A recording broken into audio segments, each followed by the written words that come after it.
গত মার্চ মাসে দেশের সড়ক, রেল ও নৌপথে মোট ৬৭০টি দুর্ঘটনায় ৬৮২ জন নিহত এবং ১,৭৯৬ জন আহত হয়েছে।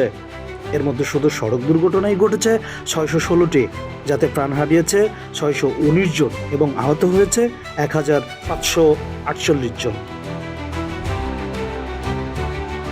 ৪ এপ্রিল বাংলাদেশ যাত্রী কল্যাণ সমিতি প্রকাশিত এক বিজ্ঞপ্তিতে এ তথ্য জানানো হয়। সংগঠনটির মহাসচিব মোহাম্মদ মোজাম্মেল হক চৌধুরী স্বাক্ষরিত বিজ্ঞপ্তিতে বলা হয়, জাতীয়, আঞ্চলিক ও অনলাইন গণমাধ্যমে প্রকাশিত দুর্ঘটনার সংবাদ বিশ্লেষণ করে এই প্রতিবেদন তৈরি করা হয়েছে। প্রতিবেদন অনুযায়ী সবচেয়ে বেশি প্রাণহানি ঘটেছে মোটরসাইকেল দুর্ঘটনায়। মার্চ মাসে শুধু মোটরসাইকেল দুর্ঘটনায় 237 জন নিহত ও 197 জন আহত হয়েছে, যা মোট নিহতের 38.61%।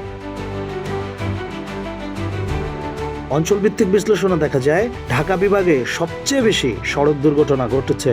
মার্চে ঢাকায় 160 সড়ক দুর্ঘটনায় 170 জন নিহত ও 320 জন আহত হয়েছে।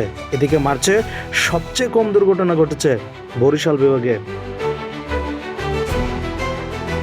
বাংলাদেশ যাত্রী কল্যাণ সমিতির মতে, গণমাধ্যমে প্রকাশিত তথ্যের বাইরে আরও দুর্ঘটনা ও হতাহতের ঘটনা থাকতে পারে, ফলে প্রকৃত সংখ্যা আরও বেশি হতে পারে বলেও আশঙ্কা প্রকাশ করেছে সংগঠনটি।